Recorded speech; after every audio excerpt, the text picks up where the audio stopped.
It is time for yet another fascinating, and I'm sure it's going to be thoroughly interesting because we're talking about a very specific place here episode of the podcast party's Africanalysis, which is brought to you by the Johannesburg Business School. And as always, we're joined by the repository of knowledge in human form, that is Jean-Jacques Cornish. JJ, how are you?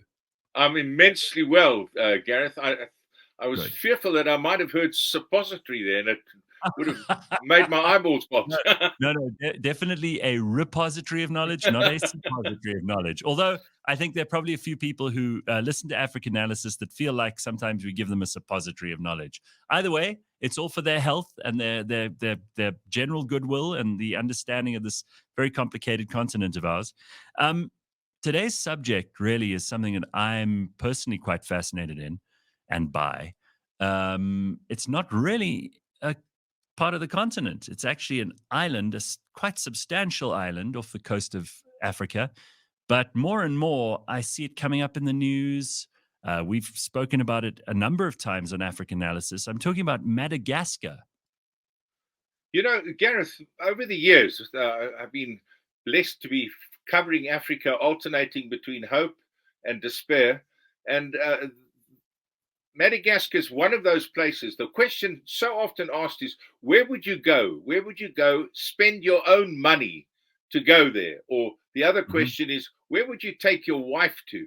And Madagascar certainly must number right at the top. It's a remarkable country and absolutely amazing. I've been there several times as an election observer.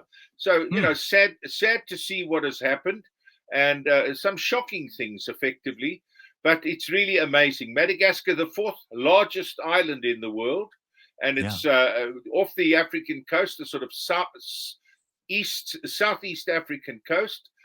The question, and it broke away. I mean, from the Pangaea, from that large supercontinent, 155 million years ago. So we're going back a bit today, you know. But I think I'll fast forward some of that, if you don't mind. Yeah, that's quite a long time ago, even for someone as aged as you. Charming, absolutely charming. Thank you ever so much. Well, it was first settled by the Malays, you know, and effectively, the first written history from Madagascar is in the 7th century. Now, interestingly, the Arabs got there at the same time as the Portuguese. And this was Diego Diaz, whose ships separated from the Indian fleet going to India, and he then spotted Madagascar. So they've been there for some time. Now, it's funny, the Malagasys do not consider, or did not over the years, consider themselves Africans. And because of their French colonial past, they associated with and did business with the West African Francophone nations. Interesting that. But here we have, since independence from France in 1960, they've been subject to a number of coups, disputed elections, violent unrest, and that has held back Madagascar tremendously. You know why? You ask yourself when you see Mauritius is probably the most, the wealthiest country per capita, certainly in SADC, and one of the wealthiest in Africa. Why did that happen when Madagascar and the Comores both are relatively poor? In fact, Madagascar is one of the poorest countries on the planet. 75% of its 30 million people live below the poverty line, and 75 to even 80%. They have terrible malnutrition, and they have, child malnutrition 9% in 2021, but gone up to 36% in 2023.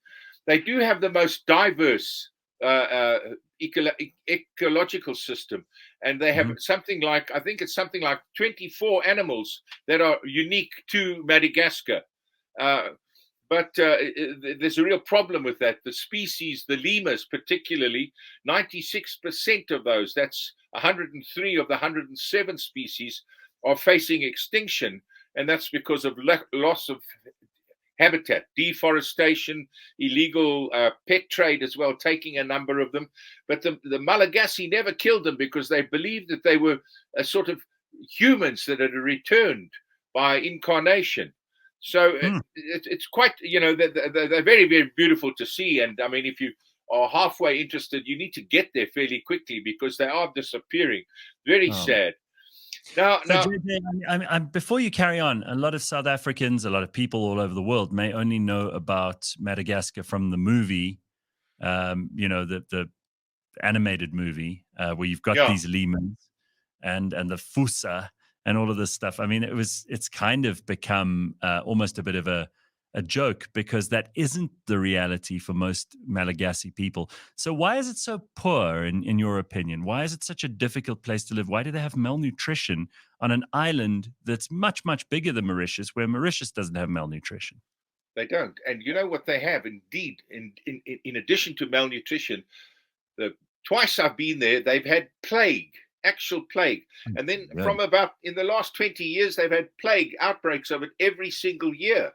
And they have famine because of their major droughts.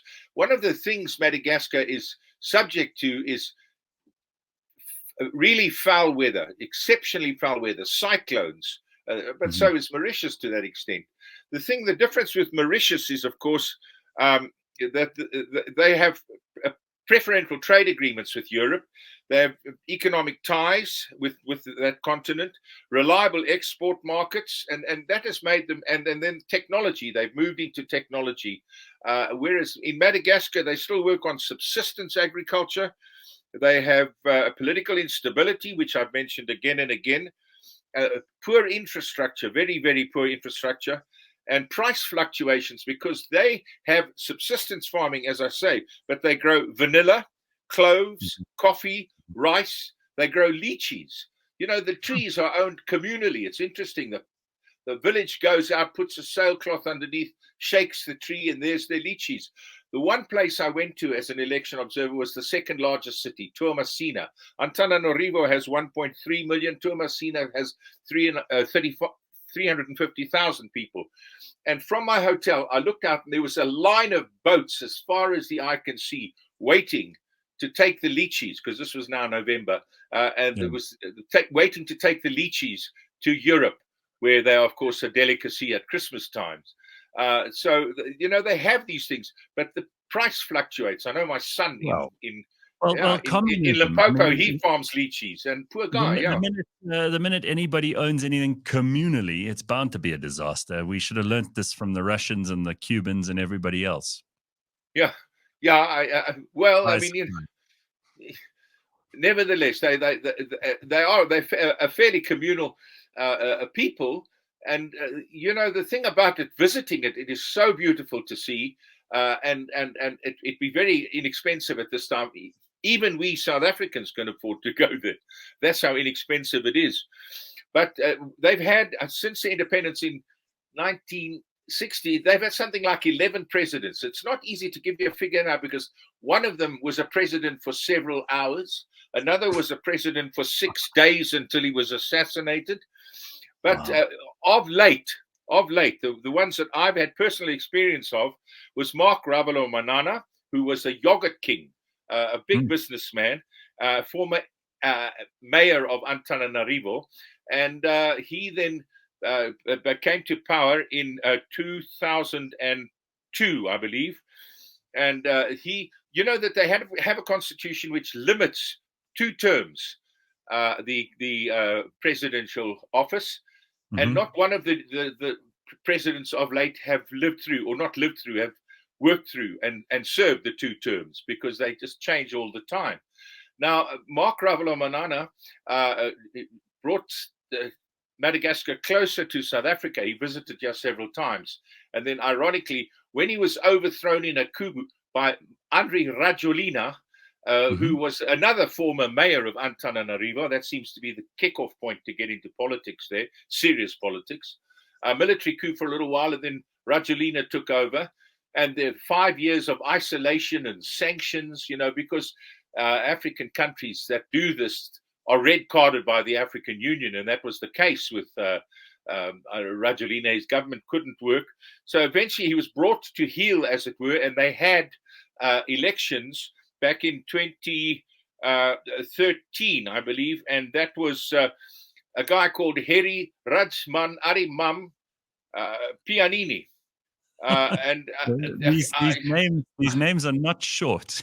And I'd love to reel off a lot more, but it's starting to get a bit boring. But both Ravalomanana and Rajoelina were unable to stand in that election in terms of the deal they made. And so Pianini, he was president for 5 years. Now, in the election in 2018, Rajoelina beat Ravalomanana in a runoff.